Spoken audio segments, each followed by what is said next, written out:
Jim Carrey com 2 personagens, decepções e lutas extremamente básicas. Shadow realmente estava mais fraco ou será que colocaram muita expectativa para esse filme do Sonic? Afinal, vale a pena assistir essa bomba? E sim, gente, esse foi sem dúvidas uma das estreias mais aguardadas pelos fãs de games. E não é pra menos, né? Depois do sucesso dos 2 primeiros filmes, o hype para a chegada do Shadow tava lá no alto. Mas será que o filme entregou tudo o que prometeu? Realmente tivemos uma aparição fraca do Shadow? Eu vou fazer uma análise completa para vocês e o mais importante, tá? Sem spoiler. Vamos falar do que funcionou muito bem, do que deixou a desejar e, claro, gente, das polêmicas que estão gerando discussões entre os fãs e as críticas especializadas. Então senta, se acomoda que eu vou te responder se vale a pena ou não assistir Sonic 3. Salve, salve pessoal, Minuto Geek. Sonic 3 é a continuação da franquia cinematográfica que começou lá em 2020, quando a primeira aparição foi o Sonic feio, lembra daquela bomba? Então, gente, a ideia era adaptar os clássicos jogos da SEGA em live action, e deu certo, viu galera? Consertaram o Sonic feio, o filme foi um sucesso, fizeram a sequência onde aparecia o Knuckles e o Sonic se tornou uma baita de uma bilheteria. Nesse terceiro filme, dirigido por Jeff Fowler, a história expande ainda mais o universo dos 2 filmes anteriores, até porque o final do segundo filme deixou todo mundo querendo mais, né gente? A trama traz de volta o Sonic, Tails e o Knuckles enfrentando o vilão Robotnik, interpretado pelo sempre genial Jim Carrey, né gente? Só que o Jim Carrey vai interpretar 2 vilões nesse filme. O próprio Robotnik, que estamos acostumados nos 2 últimos filmes do Sonic, e o seu avô, Gerald Robotnik. Além disso, temos o destaque absoluto desse filme, que é o Shadow, gente. Um dos personagens mais complexos e icônicos da franquia dos jogos e desenhos animados do Sonic, fala a verdade. E o filme não brinca em serviço, tá gente? A ideia era entregar ação, nostalgia e profundidade na história. Não vou falar que eles não conseguem, porque o filme tem tudo isso. Mas será que eles acertaram em tudo que entregaram? Acho que não. E vamos começar falando sobre o que funcionou muito bem em Sonic 3. Porque sim, gente, esse filme tem muita coisa boa. Se você gosta do Sonic e jogou ou assistiu os desenhos antigos, esse filme é um prato cheio para você. E não só esse filme, tá? Toda a franquia do Sonic. Primeiro, a atuação do Jim Carrey merece aplausos de pé. O cara tá sensacional, gente. Ele rouba a cena toda vez que aparece. Ele ainda tá mais exagerado e caricato do que nos filmes anteriores, mas dessa vez ele não passa do ponto, tá? A adição do avô dele, que era uma ideia meio arriscada ao meu ver, acabou funcionando surpreendentemente bem. Tem suas ressalvas, mas depois falamos sobre isso, tá? E claro, gente, principalmente pelas interações hilárias entre os 2. Além disso, a caracterização deles estão incríveis, até porque uma das características do Robotnik nessa franquia é que sempre ele está bem vestido. O figurino está muito bem mais uma vez em Sonic 3, e o visual não deixa a desejar, né gente? Então ponto positivo para isso no filme. Agora, já que estamos falando de visual, os efeitos visuais do filme é outro ponto fortíssimo, tá? Os efeitos visuais estão impecáveis, gente.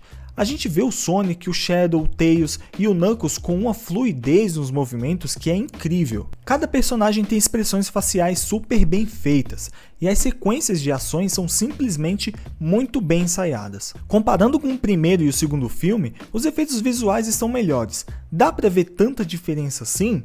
Não. Mas são os pequenos detalhes em efeitos visuais que fazem a diferença. Outro detalhe que eu gostei muito foi o cuidado com as referências aos jogos. Quem é fã vai notar vários easter eggs e elementos que remetem aos jogos clássicos, como cenários, diálogos e até as trilhas sonoras adaptadas. E não dá para deixar de mencionar a fidelidade na introdução do Shadow, né gente? Eles seguiram muito bem a história dele nos jogos, especialmente de Sonic Adventure 2, o que com certeza vai agradar os fãs mais antigos. Outro ponto positivo foi a química entre o Sonic, Tails e Knuckles. Eles continuam entregando aquela vibe divertida e dinâmica que deu tão certo nos filmes anteriores. As piadas entre eles são muito boas e as cenas que eles trabalham juntos são puro suco do entretenimento, vai por mim, cara. E pra fechar essa parte, o ritmo das cenas de ação tem perseguições, batalhas épicas e sim, temos o tão esperado duelo incrível entre o Sonic e o Shadow. Essas cenas foram feitas para deixar o público grudado na cadeira e não piscar um segundo. Mas é claro que nem tudo são chili dogs e anéis dourados, né, gente? Vamos falar das coisas que deram aquela escorregada no filme, as coisas que não funcionaram em Sonic 3. O primeiro problema, e talvez o mais notável, é o desenvolvimento raso dos personagens humanos. Nos dois primeiros filmes, o Tom e a Mad têm papéis importantes na história. Aqui eles parecem bem perdidos, concorda comigo?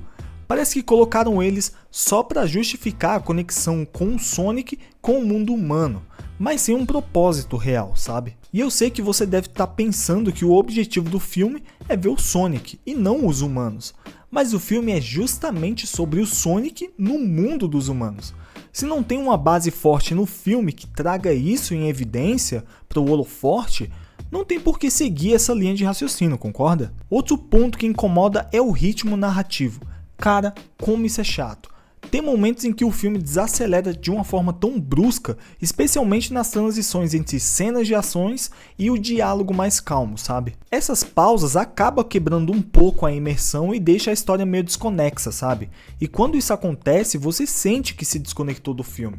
Você deixa de prestar atenção na história, para ser mais sincero. Agora, gente, outro ponto. Eu sei que a franquia do Sonic tem essa pegada mais leve e engraçada. Esse nem é o problema, até porque as histórias do Sonic é recheada de humor. Mas nesse filme, gente, algumas piadas não funcionaram bem. Em vez de arrancar risadas, acabaram soando forçadas ou até fora de contexto, sabe? Um exemplo, sabe aquelas piadas desnecessárias que a Marvel insiste em colocar em alguns filmes? Pois é. Se você não gosta dessa pegada, você vai ficar bem irritado com Sonic 3 em alguns momentos. Nesse aspecto, o primeiro filme e o segundo filme foram bem melhores, mas assim, gente, pra ser sincero, bem melhores mesmo. E por último, o que me deixou mais frustrado foi a falta de exploração do Shadow. Ele é um personagem tão rico, com uma história cheia de profundidade, mas aqui a gente só arranha a superfície da história do Shadow. Parece que ele foi colocado mais como uma introdução para o próximo filme do Sonic, que como um elemento realmente importante para a trama dessa nova sequência, sabe? Faltou tempo de tela e desenvolvimento, e para os fãs mais antigos que foram só para ver o Shadow, isso vai te deixar um pouco frustrado sim, tá? Agora vamos entrar onde realmente o debate começa, nas polêmicas e discussões de Sonic 3. A primeira polêmica é exatamente a introdução do Shadow. A fidelidade à história dos jogos é um ponto positivo, mas muitos fãs esperavam um impacto maior. Ele é um dos personagens mais importantes da franquia, e aqui acabou ficando como um papel mais de introdução, sabe? Foi quase como se estivesse guardando o melhor dele para o próximo filme, né? Se o filme foi justamente para ser uma sequência onde realmente o Shadow ia fazer sua aparição, por que adiar mais? Sinto que aqui o público realmente tem razão, tá, gente? Tudo bem que a entrada do avô do Robotnik tem seu valor na história e no roteiro, mas daria muito bem para cortar tempo de tela e enrolações que acontecem devido a isso para dar mais tempo para o Shadow. Acho sim que foi um erro de roteiro e de sequência. Shadow já tinha aparecido bem brevemente nas cenas pós-créditos no filme 2 do Sonic. Por que ficar postergando ainda mais para um futuro Sonic 4? Sonic tem mais vilões a serem explorados, deveriam ter explorado mais isso. E pelo visto, a maioria que viu isso concorda. Outra coisa que está dividindo a galera é o Jim Carrey fazendo dois papéis. Tem quem ache genial, porque Carrey é um ator incrível e conseguiu diferenciar bem os dois personagens. Mas tem quem critique, dizendo que foi uma escolha desnecessária e até um pouco exagerada. Mas para falar a real para vocês, isso pouco importa, tá? O Jim Carrey sabe levar isso, é um ator excepcional. Mas o que realmente me fez ficar com o pé atrás nesse filme foi justamente colocar história demais. Daria facilmente para cortar e focar ainda mais no Shadow, como falamos anteriormente, né? E claro, né, gente, a balança entre a ação e a narrativa. O filme entrega cenas de ações impressionantes, mas será que sacrificou um pouco da profundidade da história para isso? Muita gente está dizendo que sim, e eu concordo, tá? Os visuais são incríveis, mas faltou aquele algo a mais na trama, sabe? E sinceramente isso aqui é roteiro, tá, gente? Sinto que faltou um pouco de refinamento nessa parte, mas dá pra relevar. É um filme voltado para um público mais infantil.